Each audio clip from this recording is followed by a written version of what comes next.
Terlilit hutang 100 juta rupiah, ibu di Depok tega jual anaknya yang masih berusia 15 tahun ke WNA Mesir dengan bayaran 1,5 juta rupiah. Pasangan Capres-Cawapres rupanya telah menyiapkan berbagai pantun untuk dibacakan usai mendapat nomor urut.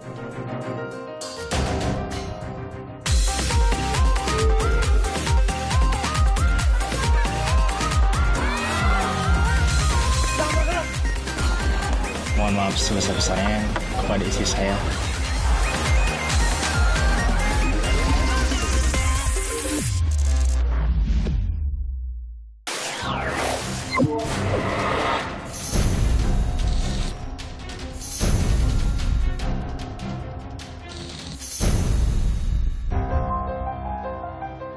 Tiga pasangan calon presiden dan wakil presiden telah mengambil nomor urut. Pasangan Anies Baswedan Muhaimin Iskandar mendapat nomor urut 1, pasangan Prabowo Subianto Gibran Rakabuming Raka mendapat nomor urut 2, pasangan Ganjar Pranowo Mahfud MD mendapat nomor urut 3. Nyatanya selain soal nomor urut, banyak momen menarik saat pengundian di kantor KPU ini. Salah satunya adalah saat para capres-cawapres saling melempar pantun.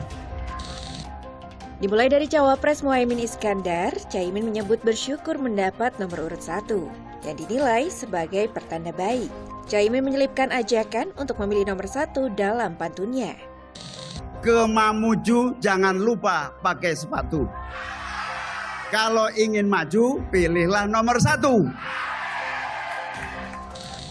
Seraya tak ingin kalah, Prabowo juga ikut berpantun. Namun dalam pantunnya, Prabowo seolah menyentil mantan mitra koalisinya yakini Caimin.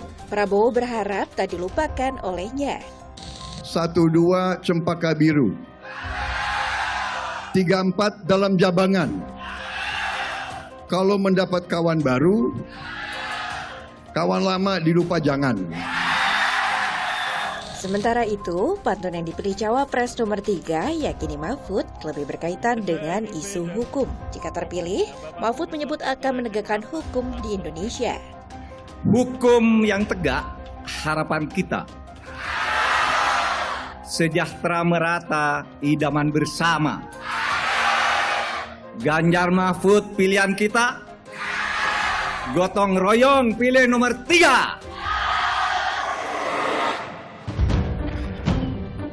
Yang juga menarik usai Prabowo Gibran memberikan sambutan. Tiba-tiba Anies dan Muhaimin mendekati Prabowo Gibran dan mengajak tos.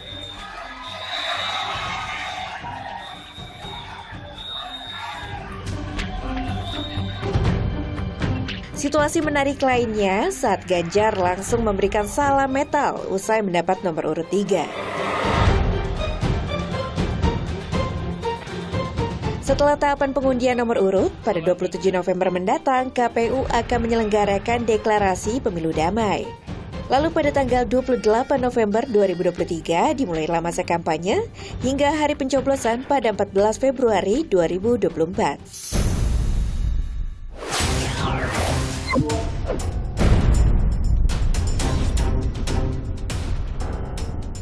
Mengamankan 2 orang pelaku, 1 orang perempuan ibu kandungnya.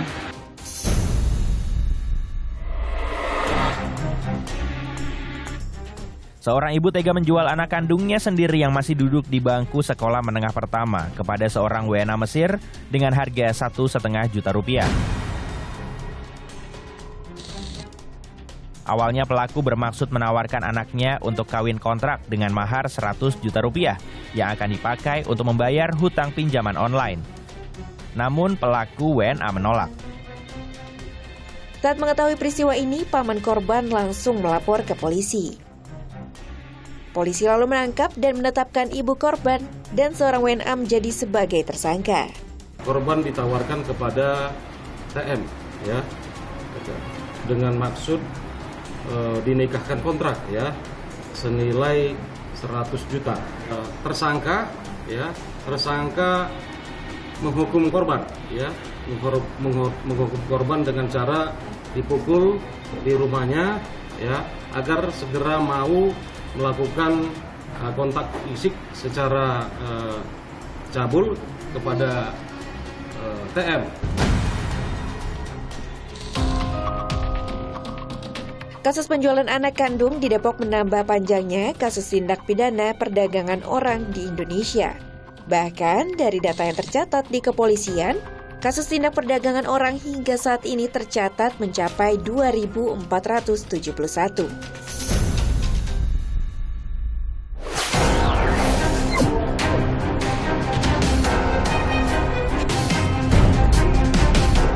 Motifnya adalah sakit hati, ya, karena pada saat itu saudara RAN ya mendaftar di salah satu komunitas di mahasiswa, dia ditolak.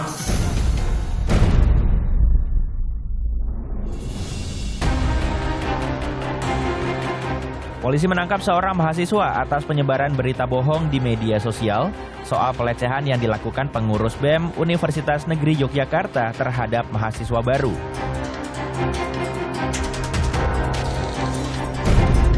Dalam cerita bohong yang disebarkan tersangka, dinarasikan seorang kakak kelas berulang kali melakukan pelecehan seksual kepada adik kelasnya.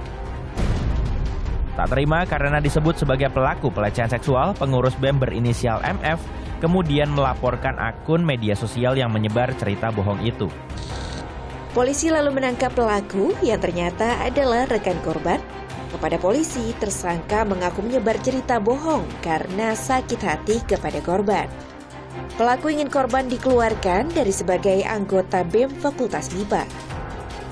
Motifnya adalah sakit hati, ya, karena pada saat itu saudara RAN ya mendaftar di salah satu komunitas di mahasiswa, dia ditolak. Sedangkan saudara MF ya yang diterima. Baik kami dari jajaran Ditreskrimum dan juga kami semua belum ada laporan dari yang diduga sebagai korban akibat postingan tersebut. Kasus ini berawal dari ramainya tanggapan di media sosial yang bercerita soal pelecehan yang dituduhkan ke korban.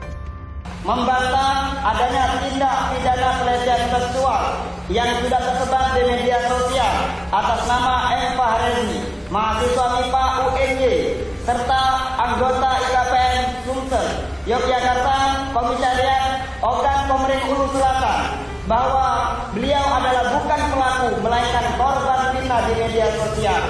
Kemudian pelaku sudah tertangkap. Atas perbuatannya, pelaku terancam pidana maksimal 10 tahun penjara. Sementara itu, status keanggotaan korban sebagai anggota BEM yang sempat dibekukan akibat tudingan itu kini telah dicabut.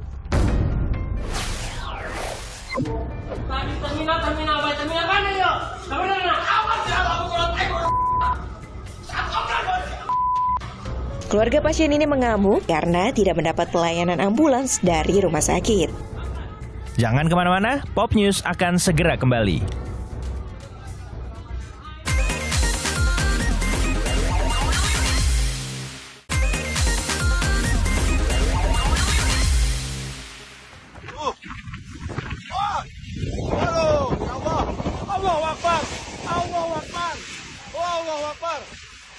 Puting beliung yang tiba-tiba datang di wilayah Babakan Madang, Bogor ini membuat warga sekitar ketakutan. Sebuah bangunan semi permanen terbang terhempas angin kencang.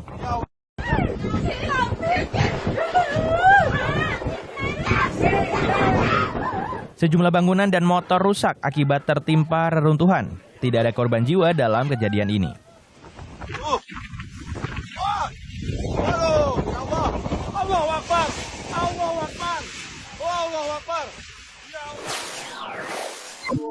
Cocok, urusanmu dengan lurah.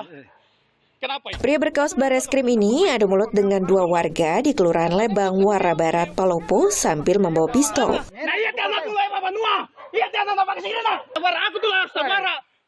Saya tidak punya masalah dengan kau. Pria ini emosi karena rumahnya dilempari batu oleh pria berbaju merah. Lempar rumahnya Pak Kevin, mengelak.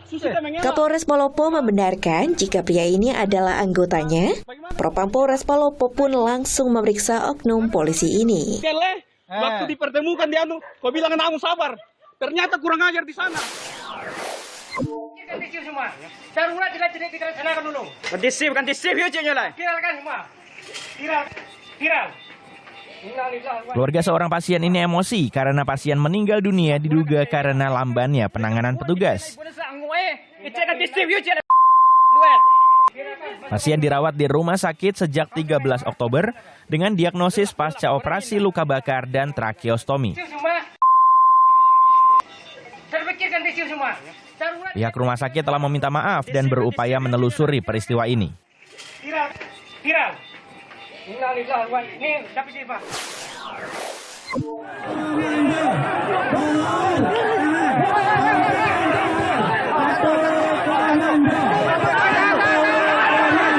Kericuan ini terjadi saat para buruh yang tergabung dalam Kasbi, Kesbumi, dan FPS BMI berusaha masuk kantor Dinas Tenaga Kerja Kabupaten Indramayu, Jawa Barat.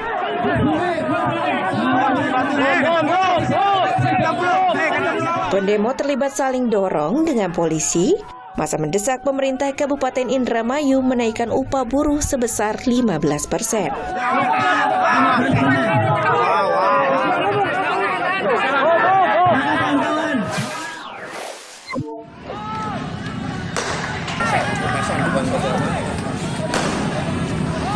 Aksi tawuran dua kelompok remaja di Jalan Dewi Sartika ini terjadi sekitar pukul 9 malam saat arus lalu lintas tengah ramai. Oh, cuma satu doang aja walinya. Warga sekitar sempat ketakutan. Seorang anggota TNI menjadi korban dan terkena bacok saat berusaha melerai para remaja. Nggak geter dia lah.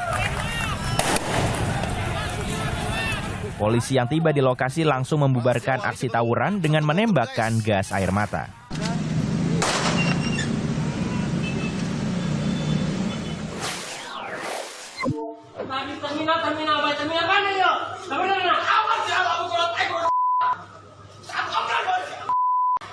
Keluarga pasien ini mengamuk di depan RSUD Lewiliang Bogor ingin membawa mobil ambulans sendiri.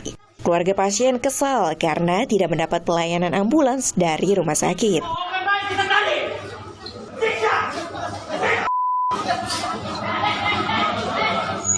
Keluarga pasien ini bahkan menuding RS menyembunyikan mobil karena tidak mau mengantar ke RS rujukan lain.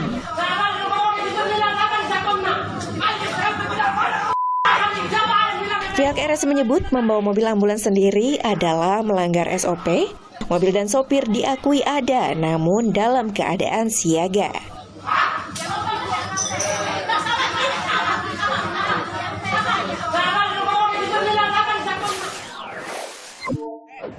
Kau dapat gambarnya dari mana tadi, Dek? Jadi kau bawa Palestina kalian, Dek? Kau lari, Bu, sini dulu. Kalian udah jual-jual nama Palestina, kalian lari, kalian. 3 orang wanita ini diduga melakukan tindakan penipuan dengan modus donasi untuk Palestina. Ya, nih 3 wanita nih yang jalan di ujung.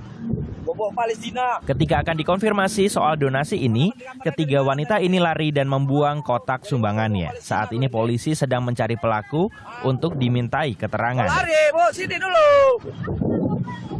Kalian udah jual-jual nama Palestina, kalian lari, kalian. Oh, langsung ditutup aja ya. Keluar. Pelan-pelan tarik itu kaku itu. Langsung di backup aja.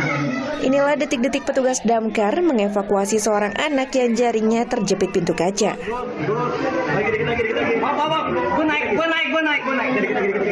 Usai berhasil terlepas dari jepitan pintu, anak berusia 6 tahun ini langsung menerima perawatan dari Dinas Kesehatan Jakarta.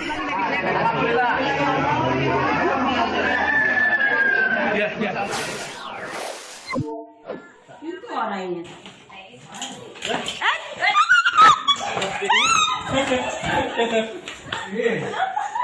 Ular sanca ini tiba-tiba lepas dari jepitan petugas saat akan dimasukkan ke dalam karung. Ular sanca ini ditemukan di tempat pembuangan air. Saat evakuasi, bagian tubuh ular sanca terjepit ring pipa pembuangan. Ada gerinda si Bapak tuh. Cenah. Potong, Pak. Pak, potong aja, Pak, di gerinda, Pak. Kasihan, Pak.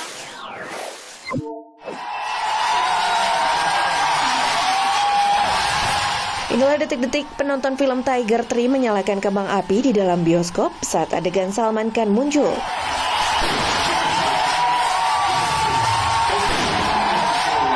Tak lama setelah kembang api dinyalakan, asap memenuhi seluruh ruangan bioskop.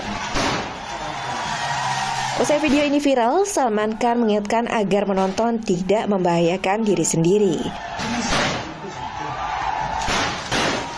2 orang yang diduga sebagai provokator telah ditangkap polisi.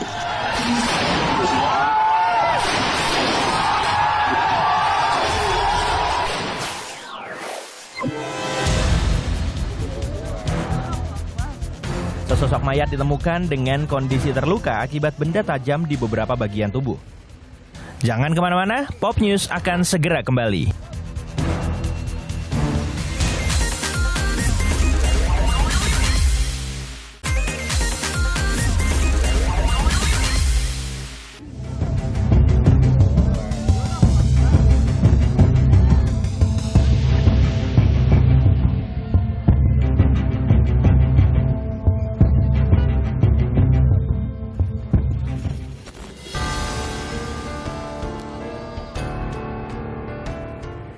Ada pemandangan tak biasa di Kanal Banjir Timur Cakung. Sesosok mayat ditemukan dengan kondisi terluka akibat benda tajam di beberapa bagian tubuh. Diduga korban dibuang dalam kondisi tak bernyawa. Jadi ada luka di bagian leher, kemudian beberapa luka juga di dada, serta di tangan. Kemungkinan di sini hanya tempat pembuangan saja, eksekusinya tidak di sini. Usai diotopsi di Rumah Sakit Polri Kramat Jati, diketahui identitas jenazah merupakan pegawai MRT. Pihak MRT Jakarta berharap kasus dan motif kejahatan ini dapat terungkap dengan terang. Benar merupakan karyawan PT MRT Jakarta Bersih Roda atas nama Diza Dwi Yarto dengan jabatan terakhir Section Head Railway Building Maintenance Department. Kami tetap melanjutkan koordinasi secara intensif dengan pihak kepolisian untuk mengungkap kejadian ini dan memproses secara hukum tentu terhadap pelaku yang terlibat dalam peristiwa ini. Polisi berhasil menangkap 3 dari 4 pelaku pembunuhan, diantaranya R, otak pembunuhan, IS yang membantu eksekusi, serta JS yang menjadi penadah mobil. Kasus pembunuhan ini bermula saat R terlilit utang hingga 3 miliar rupiah. R lalu merencanakan pembunuhan dengan berpura-pura hendak membeli mobil korban. Pelaku lalu menunjukkan bukti transfer palsu. Korban yang tak percaya memutuskan untuk pulang. Korban dianiaya, dibunuh, dan jenazahnya dibuang ke Kanal Banjir Timur. Polisi kini tengah mengejar satu pelaku lain yang masih buron. Sungai yang seharusnya menjadi sumber penghidupan justru beberapa kali digunakan untuk membuang mayat hasil kejahatan. Menurut data Polri, sepanjang Januari hingga November 2022 saja ada 390 kasus penemuan mayat di sungai.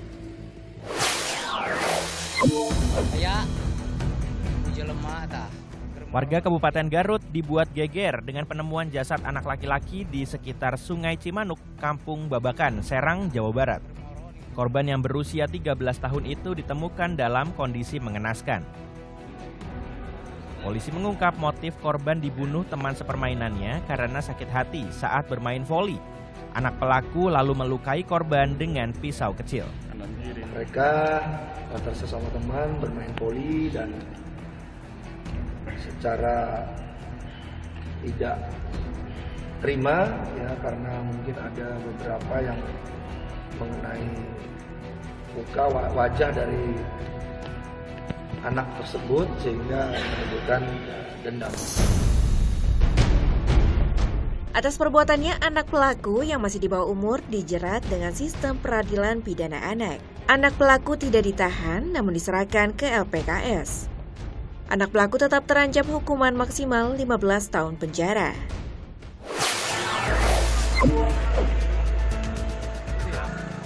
Rabu 4 Oktober lalu, sosok jasad remaja ditemukan di saluran irigasi Desa Bugis, Indramayu, dalam keadaan tangan terikat dan terdapat luka bekas penganiayaan.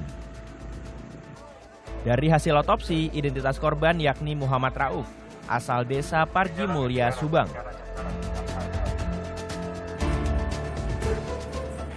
Tak disangka ternyata pembunuhnya adalah ibu kandung, paman, serta kakek korban. Prarekonstruksi dilakukan 112 adegan di 2 lokasi, yakni TKP penganiayaan di rumah dan irigasi tempat pembuangan jasad. Para pelaku terancam pasal penghapusan KDRT dengan hukuman maksimal 15 tahun penjara.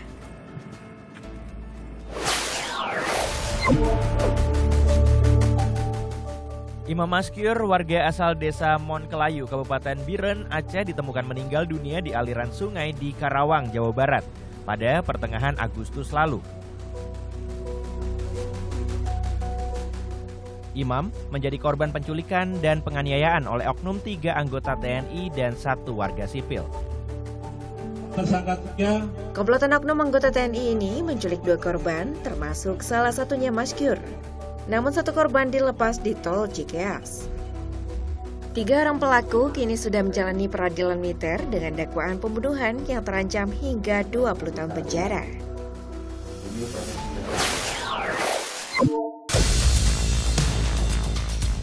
Informasi ini mengakhiri Pop News hari ini. Jangan lupa tetap saksikan Pop News setiap hari Sabtu dan Minggu pukul 9:30 waktu Indonesia Barat. Tentunya hanya di Kompas TV. Terima kasih dan sampai jumpa.